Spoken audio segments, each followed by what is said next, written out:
عني فإني قريب. مفسرین د دې آیات کریمه لاندې لیکلي دي چې صحابه تاسو کو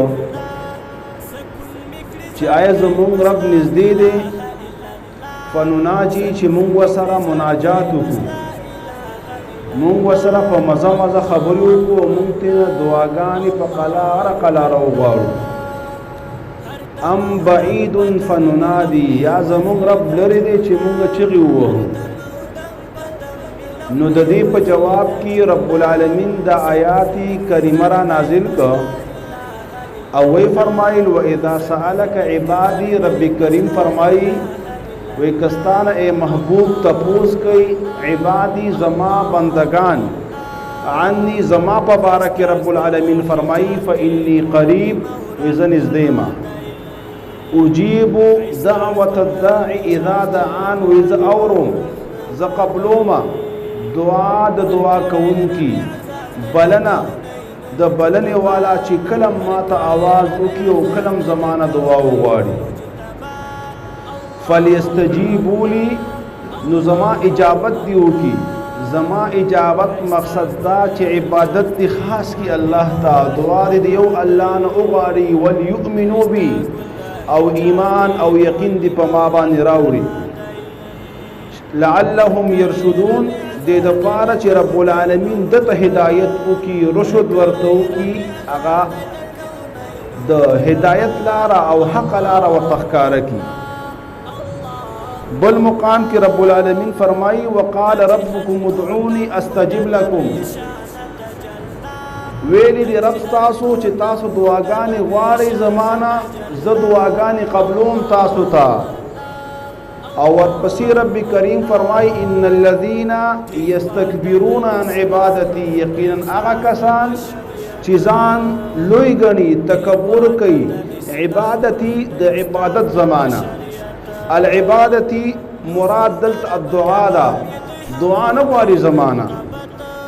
نو رب العالمین فرمایي سيدخلون جهنم داخلين دا به جهنم ته داخل کوم نو رب کریم په دې آیات کې او فرمایل چې دعا غواړي زمانہ او د دعا نه لوی مکوي ځان پوره مګنئ ځان غنیان مګنئ بلکې ځان الله ته محتاج کړئ دعا وغواړئ د دنیا او د آخرت خیرونه وغواړئ رب العالمین وی زی در کوما تاسو دعاګانې قبلوما او که تاسو داسې نه کوئ تکبر کوئ انکار کوئ دعاګانې نه غواړئ نو بیا هم جهنم ځای شي دغه شان په احادیث مبارکوم کې د دعا ډېر فضایل راغلي دي یو حدیث کې راځي الدعاء هو العباده دا دعا خاص امدا عبادت ته بل روایت کې راځي الدعاء مخ العباده دا دعا د عبادت مغز دی نچوړ دی بل حدیث کې راځي نبی پاک علیه الصلاۃ والسلام فرمایي ليس شيء اكرم على الله تعالى من الدعاء اس یو شی ډیر عزتمن نشتا د الله په نسبانه دعانا دعا الله ته ډیر عزتمن ده او دعا الله ته ډیر خوخه ده د دې حدیث لاندې محدثین لیکي چې دلته په ټول اعمال باندې دعا ته فوقیت ورکو برتری ورکړه وې دي کې وجه ده چې په دعا کې بنده الله ته عاجزي ښکارا کوي بندا ځان عاجز کوي الله ته او عاجز بندا او عاجزي الله ته خوخيږي او بل په دعا کې بندا فقر ښکارا کوي چې یا الله ز فقیر ما تسراکا او بل په دعا کې بندا اعتراف کوي په قوت د الله چې الله سره طاقت دی الله سره قوت دی رب العالمین غالب دی او زورور دی زما په مدد کولو باندې او د قشان چې کله یو بنده دعا غواړي نو د دې بنده رب العالمین اکرام کوي په قبولیت د دعا باندې د دې بنده دعا خامخا قبلې یو بل حدیث کې راځي نبی پاک علیه الصلاۃ والسلام فرمایي ان ربکم تبارک وتعالى حی کریم ویقینا استاسو رب چې برکتونو والا دی او چت شان دی دا ژوند دی همیشه او عزتمند دی یستحیی من عبده وی حیا کوي د بنده خپلنا اذا رفع یدیه چې کله دا دواړه لاسونه اوچت کی الیه الله ته ان يردهما صفرا چې دا ورته خالی راولېږي دا دعا وغواړي د رب العالمین او رب العالمین د دې بنده دعا قبول نه کړي نو رب العالمین ته حیا راځي د صفرن معنا بعض علماء کړي خائبین خالی لاسونه رب العالمین نه رالیږي بنده چې دعا وغواړي نو خامخا رب العالمین د دې بنده دعا قبلوي به د بنده د دعا د قبولیت درې طریقې دي ان شاء الله وروسته بیان کوو یو بل حدیث کې راځي نبی پاک علیه الصلاۃ والسلام فرمایي لا يرد القضاء الا الدعاء وی تقدیر او د الله فیصله نشي بدلولې مگر دعای بدلولې شي ولا يزيد في العمر الا البر او د انسان په عمر کې زیادت نشي کېدی مگر نیکو اعمال سره نیکو سره د په عمر کې زیادت کیږي د دې حدیث باره کې محدثین لیکي چې دا تعلیق بالمحال دی مطلب دا چې د الله فیصله نه بدلیږي که چرته بدلیدې نو په دعا سره به بدلیدلی شوي او یا بعض علما لیکي چې الله رب العزت دا لیکل کړي دي چې زما فیصله په هیڅ یو شي نه بدلیږي ها دومره دا چې بنده دعا وغواړي بنده عاجزۍ سره رب العالمین ته لاسونه اوچت کړي بنده رب العالمین ته جړا او فریاد وکي نو په دې سره وي هغه زما قضا او تقدیر او فیصله هم بدلیږي دې کې اشاره دې خبرې ته چې دعا یو عظیم عبادت دی او دعا یو لوی هتیار دی مسلمان سره په کار د چې مونږ کله کوم مشکل کې گیر شو کوم حاجت را باندې راشي کوم مرض او مصیبت را باندې راشي مونږ دعا وغواړو او دویم جمله کې نبی پاک علیه الصلاۃ والسلام فرمایي چې د انسان عمر لیکل شوی دی لا یستقدمون ساعه ولا یستاخرون نه یو سکند مخکې کېدی شي د مرګ او نه وروسته کېدی شي ورسره بیا رب نبی پاک علیه الصلاۃ والسلام فرمایي که چرته په عمر کې زیادت کېدی نو دا به نیکو سره شوی وي چې یو سره نیک اعمال کوي صدقې ورکوي خیراتونه کوي منځونه کوي تهجد کوي دعاګانې غواړي خپل خپلوانو سره صله رحمي کوي خپل خوله دروغو نه بند ساتي د غیبت نه بند ساتي څومره چې نیک اعمال دي که چرته په عمر کې زیادت کېدو دا په دې سره شوی و لہذا په دعا سره د رب العالمین قضا او تقدیر بدلیږي او په نیکو اعمالو سره د انسان په عمر کې زیادت کیږي یو بل حدیث کې راځي نبی پاک علیه الصلاۃ والسلام فرمایي ما من مسلم يدعو الله بدعوه نشته یو مسلمان چې کله د لاسونو اوچت کی رب العالمین ته د دعا د پاره ليس فيها اسم په دې دعا کې دا ګناه نه غواړي د ګناه دعا نه غواړي دا خبره نه کوي چې الله ماته توفیق راکړي چې زه غلا وکما یا دا فلان کې دوکه کما یا دې ګناه مجلس ته لاړ شم نه نه د ګناه دعا نه کوي ولا قطيعه رحم او نه د خپل ولی د کټوالي دعا کوي قطيعه رحم مقصد دا دی چې دا دعا نه کوي چې الله دې رور نه مخلاص کا د دې ماما نه مخلاص کا د دې ماما او خوري نه مخلاص کا یا د پلار نه مخلاص کا یا بل داس رشتہ کټ کولو د پاره دعا نه کوي شرط پکې دا دی چې نه ګناه غواړي په دعا کې او نه خپل ولی کټ کوي په دعا کې الا اعطاه الله بها احدى الثلاث مگر رب العالمین دی بنده ته چې کله دا دعا غواړي یو د درې اشیاء نه د خامخا ور کوي چې کله یو بنده لاسونه اوچت کړ رب العالمین ته او د رب العالمین نه دعا غواړي نو د تبا درې اشیاء کې یو شی خامخا ملاويږي عمر فاروق رضی الله تعالی عنہ په یو مقام کې خبره کوي وې زه دې خبرې نه یریږم چې تاسو دعاګانې به قبول نشي لیکن د دې خبرې نه ضرور یریږم چې تاسو تبا د دعاګانو توفیق در نکړې شي تاسو نه به دعاګانو توفیق سلب شي تاسو به دعاګانې نه غواړئ یقین وکړئ نن موږ سره دغه شان شوي دي مونږ دعاګانې نه غواړو او که غواړو نو ډېرې کمې غواړو نبی پاک علیه الصلاۃ والسلام عادت مبارک داو چې د شپې به مونځ ته ودرېد نو په ګنټو به ولاړو 15 سپارې او شپږ سپارې او 10 سپارې به په یو تهجدو کې ویلې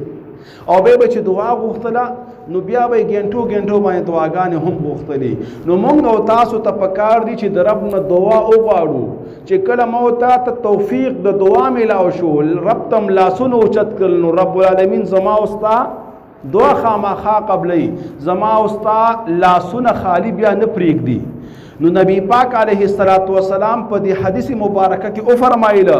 څوک چې دعا غواړي لیکن دې کې شرط دا دی چې د ګناه دعا نه غواړي، خپل ولی په دې دعا سره نه کټ کوي، رب العالمین به دې بنده ته د 3 اشیاو نه یو شی خامخا ورکوي.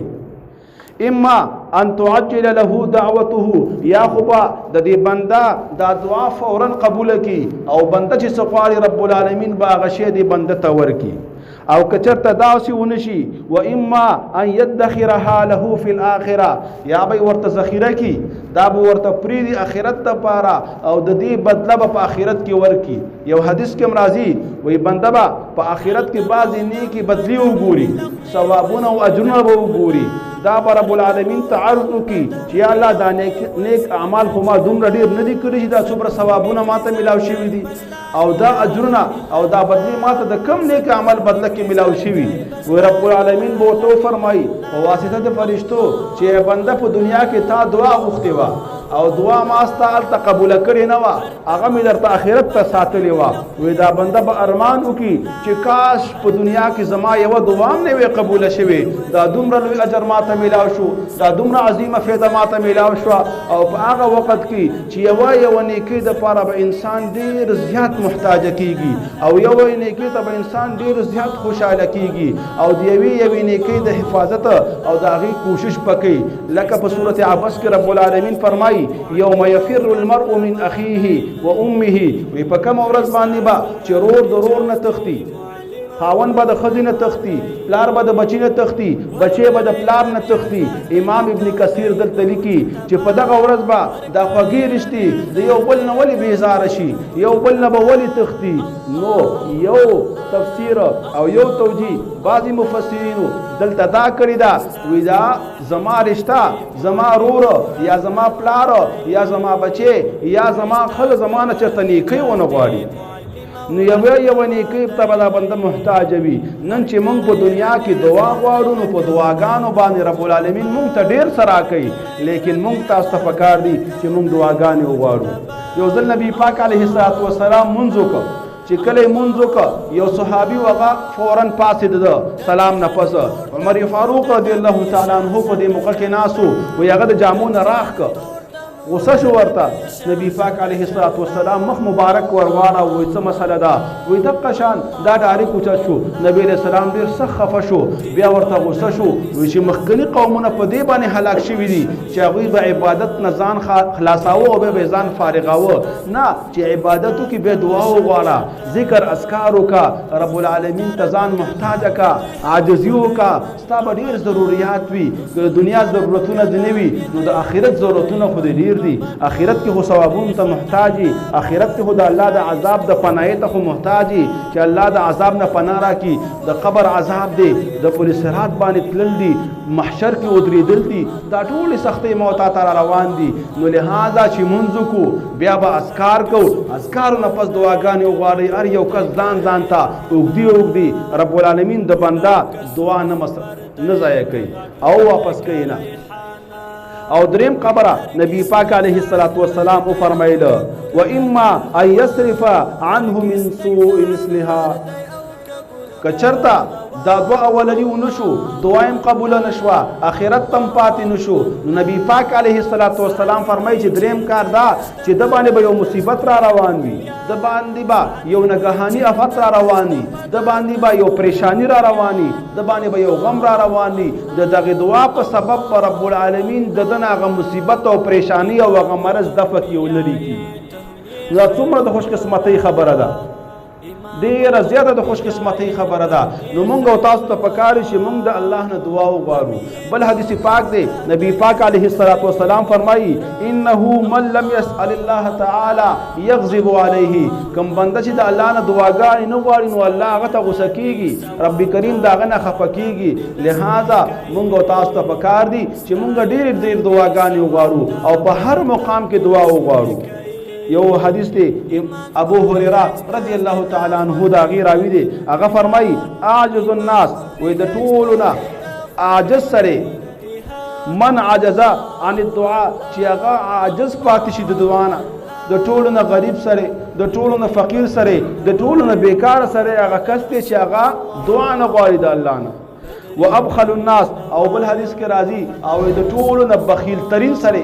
چې هغه بخیل دی هغه بخل دی من السلام د سلام نه چې سلام نه چې په مسلمانانو باندې حالانکه حدیث کې راځي تاسو سلام اچوي من يعرفه ومن لا يعرفه چې څوک پیژني او کنه پیژني سلام اچوي تاسو دبا په یو سلام باندې لسنی کوي ملاويږي او د قشان یو حدیث کې راځي څوک چې ابتدا والے او رومبيواله په سلام باندې کوي نو دا بری د کبر نه دکی کبر نشتا نو دعا ډیر فضایل په قران او سنت کې راغلي دي لیکن چې زمونږ دعا جوړ شي دی خبرې ته چې هغه قبول شي ځکه د ارشي د پاره خپل آدابي خپل شرایطي نو علما د دې دعا د پاره څه شرایط لیکلي دي څه آداب لیکلي دي چې دغه شرایط سره دغه آداب سره مونږ دعا وغواړو رب العالمین به زما او استاد دعا به خامخا قبلې اول شرط دا دی الاخلاص چې مونږه په زړه کې اخلاص وي اخلاص مقصد دا دی چې تم او به د بل چانه نه کې تم د خان او نواب نه کې تم د گوندی او یا د بل چانه نه کې بلکې اخلاص سره به دعا کې الله ته بجاري یا الله دا مرض دی راغلي د ته خکی یا الله فقر را رسیدلې دی زما فقر ته خکی دا فلان کې مصیبت او لانجه کې ګیرم یا الله دارا ته حل کی دا مسلې را ته حل کی او ته می دغه پریشانې نه خلاص کی نو لومبه شرط په دعا کې هغه اخلاص دی دویم شرط علما فرمایي چې انسان کله دعا کوي نو پکار ده چې د دعا په ابتدا کې الحمدلله وایي یو حدیث کې مرাজি افضل الدعاء الحمدلله د ټولو نه افضل دعا هغه الحمدلله ده الحمد وصل کې شکر دی او چې کله یو انسان شکر ادا کوي رب العالمین د نعمتونو د زیاتې یو آیات کریمه کې مرাজি رب العالمین فرمایي لئن شکرتم لازیدنکم تا چې کله زما د نعمتونو شکر ادا ک الله وي زبستا نعمتونو زیات کم تا اوبو وسکلی بل سنشتا نو په اوبو باندې شکر ادا کا رب العالمین باندې سره بل سم درکی تا لباس واغسته په لباس سره شکر ادا کا رب العالمین به بل لباس درکی کم نعمت چې تا او خوړه رب العالمین تا غیبانه شکر ادا کا هغه نعمت با ستا زیات شي رب العالمین بستا هغه نعمتونه زیات کی ورپسې فرمایي ولئن کفرتم او کچرته ای بندا ته ناشکری کې شکر خنا ادا کې ان عذابی لشدید رب کریم به دانه وجدا دا نعمت بدن واپس والم وینا عذاب بدر کم ان عذابی لشدید وی به خبر ش زما عذاب ډیر سخت دی نن موږ عام په ناشکری کې اخته یو د ټولو خلکو به کاروبار خ زبردست رواني تنخواګانی بالی بیا بم زمون خلا سپیروي او بار بار بدوي کار نشته او روزګار نشته دا کول ندی په کار بلکې کسوي او کسنوي شکر ادا کا رب العالمین په دې باندې ډیر زیات خوشاليږي رب العالمین تا ته په لږ نعمت کې ډیر برکت اچي رب العالمین تا ته د هغه بدله په آخرت کې درکې ځکه یو حدیث کې راځي چې کم غریبان دي دا د مالدارانو نه 500 کاله جنت ته مخ کې زی دا څومره لوی نعمت دی زما استاد خو ارزي ژوند دی 50 کاله یا 40 کاله یا زید نه د شپېتاو یا کاله یو ورځ نه یو ورځ ختمېدون کې دی رب العالمین ته ورتلون کې یو آخرت کې موږ ته د هغې ډېرې بدلې راکړي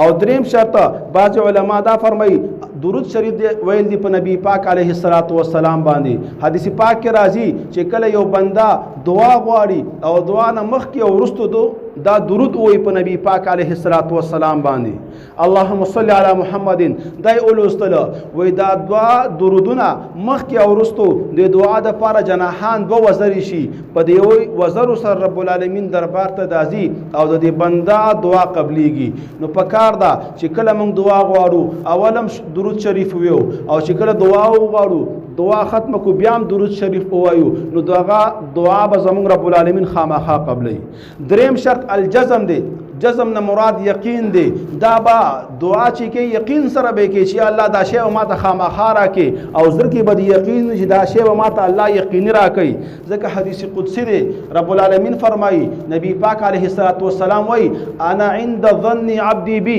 حدیث قدسی هغه دی چې الفاظ د نبی پاک وي لیکن حکم د بره طرف نه وي. الله فرمایلی نبی پاک علیه الصلاۃ والسلام مونږ ته د رب العالمین هغه وینا را نقل کړي. نبی علیہ الصلوۃ والسلام فرمایي چې الله فرمایي چې زه بنده سره د بنده د ګمان مطابق معامله کوم، چې دا بنده وي چې الله زما دعا قبلې نو به ورته قبلوما، او که دا بنده وي چې دعا نه قبلې نو به ورته نه قبلوما. لهذا علما فرمایي چې کله دعا غواړي نو په جزم سره به غواړي، په یقین سره به غواړي. رب العالمین نه به دا امید او تمه ساتي چې خامخا زما دعا به قبلې نو به الله خامخا قبلې. څلورم شرط دا دی الالحاح. الحاح ویل شي نختلو ته. نختل مقصد دا دی چې الله تبا بار بار سوال کې په یو ځل به نه پریدي چې نن ماسپخین دی دعا وغوښتل او بس نه، مازیګر به غواړي، ماسوتن به غواړي، د شپې کره اوچت شي به غواړي، بار بار به دعا غواړي. او الحاح دویم معنا دا ده چې تکرارې به بار بار یو شی به بار بار وي چې الله ماته مغفرت وکي، یا الله ماته مغفرت وکي، یا الله ماته مغفرت وکي، یا الله ماته هدایت وکي. نو بار بار یو خبره نو چې کله بار بار کې نو دا دعا بستا قبليږي. پنځم شرط دا دی چې په خوشحالۍ کې به دعا غواړي نو رب العالمین به په پریشانۍ کې تا ته د هغې بدله درکوي. مقصد د دې دا که تا باندې غم یو کو خوشحالي الله تبا لاسونه اوچتې. مونږ یو بل کار دی چې کله خوشحالي راشي یا مالداري راشي یا واده راشي یا بچی وشي نو به زمونږ نه الله ایر شي، به مونږه ګناهونو طرف ته او مونږ د الله نافرمانی طرف ته توجه شو. نه چې کله ربانې غم یو کو خوشحالي د الله نه دعا غواړه، د الله ذکر کوا. د نبی پاک علیه الصلاۃ والسلام مبارک چې کومې طریقې دي هغه په خپل خوشحالۍ کې امراوله، په خپل غم کې امراوله. رب العالمین به تا ته کامیابی درکړي. شپږم شرط دا دی چې دعا کله غواړي نو په مزه مزه غواړه. ځکه مخکې آیات کریمه مونږ ولوسته، صحابو تپوس کړو چې رب العالمین مونږ ته نږدې دی چې مونږه نناجي اقریب ربنا فنناجي. زمونږ رب نږدې دی چې مونږ سره مناجات وکړو په مزه مزه یې نه وغواړو. ام بعید فننادي، یا زمونږ رب زمونږ نه لرې دی چې مونږ چغې ووهو. نو رب العالمین وفرمیل چې نه، اذا سألک عبادي عني فإني قریب. وایي زه نږدې یم. نو چې کله نږدې دی نو بیا په مزه مزه دعا غواړي، په قلاره قلاره دعا غواړي، په عاجزۍ باندې غواړي. اووم شرط دا دی الاعتراف بالذنب. په خپلو ګناهونو باندې اعتراف وکړه چې الله زه ډېر ګناهګار یم، ما ډېر ګناهونه کړي دي، لیکن ستا مغفرت او ستا رحم او ستا کرم ډېر زیات دی. یا الله د خپل کرم، د خپل احسان او مهربانۍ د وجې نه زما دا حاجت، زما دا مشکل، زما دا بیماری دا پوره کا او دا مشکل زما حل کا. اتم علما فرمایي چې د قبولیت مکانونه پیژندل پکار دي. بعضی مکان یا بعضی اوقات داسې وي چې په هغې کې دعا قبلیږي. د هغې تفصیل انشاءالله رستو کوو. نهم شرط دا دی چې انسان به عاجزي کې په دعا کې، تضرع بکې په دعا کې. په یو مقام کې نبی پاک علیه الصلاۃ والسلام دعا غوښتله، وی دومره وجرله او دومره عاجزي وکړه. یو صحابي فرمایي چې تا به نبی پاک علیه الصلاۃ والسلام ته کتله نو ستا به پرې رحم وکړه چې زړه به دې پرې مهربانه شو چې دا دومره عاجزي کوي او دومره په خشوع سره او دومره په فقر سره او دومره په تضرع سره د رب العالمین نه دا دعا غواړي. نو موږ ته هم پکار دی چې دعا وغواړو په عاجزۍ سره یې وغواړو. لشم شرط دا دی کثرتو اعمال صالحه، چې انسان ډیر نیک اعمالو کې به دعا وغواړي نو رب العالمین به د بنده دعا ډیره قبوله کړي. نیک اعمال مطلب دا دی ښایسته اودس وکړي، بیا نفل لمونځ وکړي، د هغې نه مخکې صدقه ورکړي، بیا دعا وغواړي رب العالمین به ستا دعا قبوله کړي. د قرآن تلاوت وکړي، بیا دعا وغواړي رب العالمین به ستا دعا قبوله کړي. او بل شرط دا دی استقبال قبلې ته، مخ کول قبلې ته. او دغه شان رفع الیدین، لاسونه اوچتول الله ته، چې په دې کې هم عاجزي ده. او بل شرط دا دی علما فرمایي چې اودس وکړه د دعا نه مخکې چې پاک صفا سوتره شي نو ستا اودس سره به رب العالمین ستا دعاګانې قبولې کړي. او بل شرط دا دی چې انسان کله دعا غواړي نو د خپل ځان نه به شروع کوي. که تا ته بل چا ویلي چې ما ته دعا وغواړه نو اول ځان دپاره دعا غواړه. او په دې کې عاجزي ده چې الله ما ته زما ګناهونه معاف کړي، بیا دې ملګرو چې کوم حاجتونه دي دا خپله پوره کړي د خپلو خزانو نه. دغه شان یو بل شرط دا دی چې هغه ډیر لازمي دی. نبی پاک علیه الصلاۃ والسلام فرمایي ان یکون المطعم والمشرب والملبس من حلاله، چې د خوراک، د دسکاک او د جامه د پاکو نبی، د حلال نبی. ځکه چې کله ستا خیر د حرام زی یا ستا جامه د حرام وي یا ته ګټه وټه د حرامونه کې بیا ستا حج نه قبلیږي، بیا ستا دعا نه قبلیږي، بیا ستا عبادت نه قبلیږي. یو حدیث کې راځي نبی پاک علیه الصلاۃ والسلام فرمایي یو سړی به یطویل السفر اوږد سفر به کړی، اشغصا اغبره ویښته به پراګندوي، گرد او غبار به پریوته، جامې به خیرینې وي، دخلونه به هغه بدبویه شوي وي، ډېر زیات به په عمل کې دا ستړی شوي، لرې نه به راغلی حج ته. او چې کله راشي نو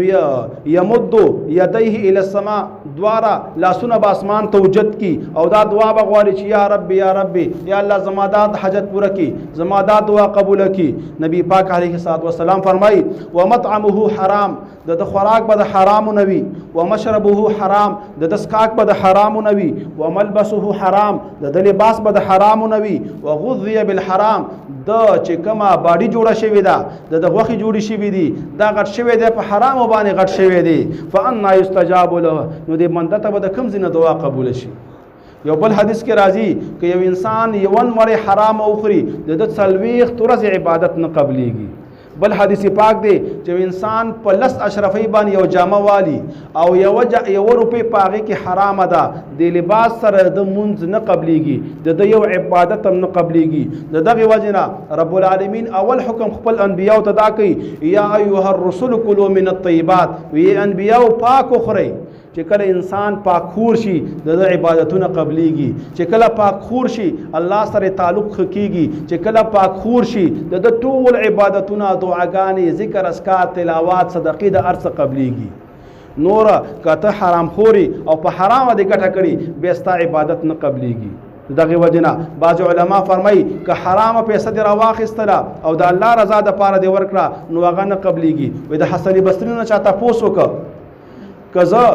حرامه پیسه په جمعات کې ولګوم یا صدقه ورکما دا به قبول شي، په دې باندې به زما ګناهونه معاف شي. وی هغه ورته فرمایله چې ستا یو جامه ده او هغه بالماده شوله او ته بول رالی واړه بوله او په هغې باندې وینځې نو هغې سره به دا صفا شي، نو ستا ګناهونه هم ګندګي ده او دا حرام مال هم ګنده دی، نو یو ګندګي په بل ګندګي نه پاکیږي. تا ګناه کړې ده هغې دپاره صدقه ورکه د حلال مال نه، پاک مال نه چې په حلاله دی ګټلې دی. نو به یو طیب شو بل خبیث شو، نو طیب سره به خبیثه صفا کیږي او تا ته فایده درکوي. او کنه داسې نه تا خبیث مالی نو خبیث مال باندې د انسان به ثواب نه کیږي بلکې الټه ګناه کیږي. مولا علی قاری چې زمونږ د فقه حنفي معتبر عالم دی، هغه په یو مقام کې ډېره سخته خبره کوي، وایي که یو انسان صدقه د حرام مال نه ورکړه او د پکې نیت د ثواب وکړه، وایي د باندې دا یره ده چې دا د ایمان نه ووځي او کفر طرف ته لاړ شي. او هغه مزید دا خبره کوي که کوم فقیر او مسکین ته د حرام مال ورکه، د سود مال ورکه، او هغه فقیر او مسکین ته پته ده چې د حاجي صاحب او دا خان صاحب ما ته کوم مال راکه دا حرام دی، هغه ورته دعا وکړه، هغه فقیر خیسته الفاظ ورته ویلي، د هغه شکریه ادا کړه، نو مولا علی قاری فرمایي وایي د فقیر باندې بیره ده چې دا د ایمان نه خارج شي. حرام مال دومره ګنده شی دی. نو رب العالمین دې موږ ته توفیق راکړي چې موږ پاک مال وخورو، نو زموږ عبادتونه به قبول شي. نن زموږ دعاګانې نه قبلیږي، عبادتونو کې ژوند نشته، قرآن تلاوتونه نه کوو لیکن خوند پکې نشته. غټه دا ده وجه په دې کې چې موږ د حلال او د حرام منځ کې تمیز نه کوو. موږ حرام مال خورو په هغې باندې فخر کوو. که موږ یو مسلمان ته دوکه ورکو نو دا خپله هوښیارتیا او خپله چالاکتیا حسابو او دا راته څه ښکاري نه. د دغه وجه نه حدیث پاک دی وی مؤمن سره چې کله ګناه وکړي وایي د په سر باندې داسې لکه یو غټ غر پروت دی، دا ډېر زیات پریشانه وي، ډېر زیات خفه وي، زړه یې تنګ وي. او منافق سره چې کله ګناه وکړي وایي د دې مثال داسې دی لکه په پوزه باندې مچ ناستو والوته، نو هېڅ نه څه نه څه شو. نه مسلمان به حلال مال خوري، رب العالمین ته به نږدې کېږي.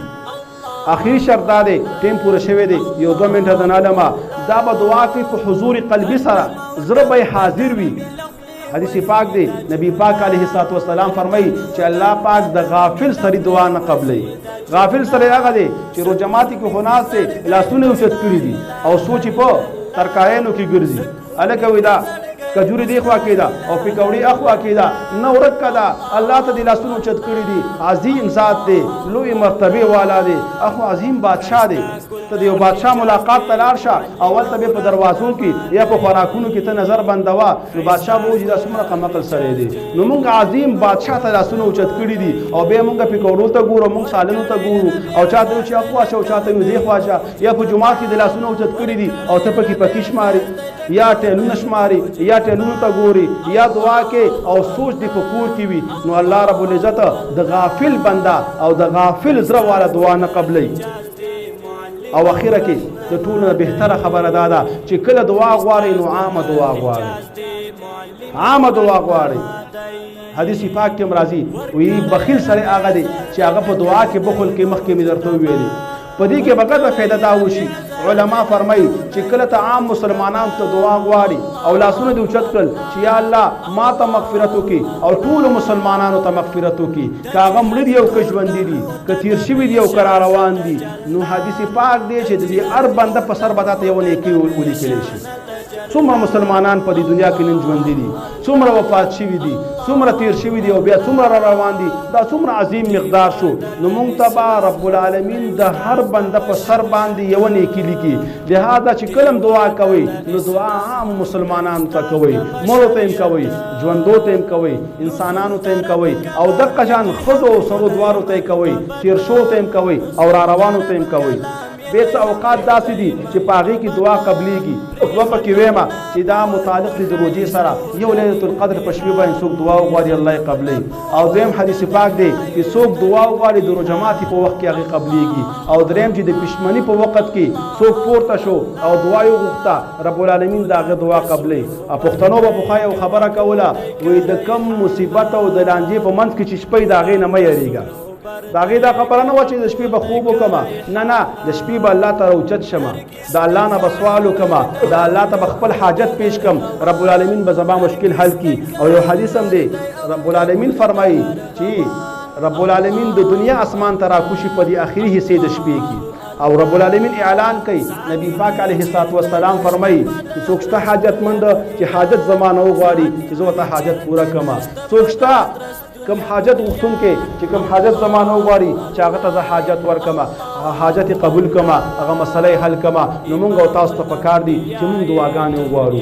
دعاګانو کې ځان مشغوله کړو رمضان یو که غیر رمضاني که مونځ وکړو که تلاوت وکړو خاصتا موږ پنځه وخته جومات ته راځو پکار ده چې کله مونځ وشي ذکر اذکار وکړو درود شریف ویو بیا الله ته لاسونه اوچت کړو او یو حدیث دی که څوک خپلو والدینو ته چې وفات شوي غواړي چې تحفه ور ولیږي نو بهترینه تحفه هغه دعا ده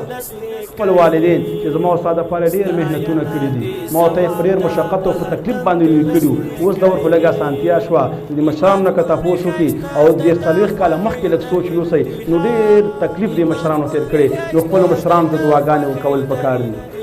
محلې کې کم بیمار وي هغې ته دعا کول پکار دي او نور تاسو ته ما ویلې عامه دعا ټولو مسلمانانو ته کول پکار دي که هغه مړي که ژوندي که تېر شوي دي او که روان دي رب العالمین دې په دې خبرو باندې عمل کول توفیق راکړي یو دعا وکړي د وبا بره کړي اللهم ربنا آتنا في الدنيا حسنه وفي الاخره حسنه وقنا عذاب النار رب العالمین زموږ ګناهونه موږ ته معاف کړي زموږ دعاګانې قبول کړي زموږ عبادات قبول کړي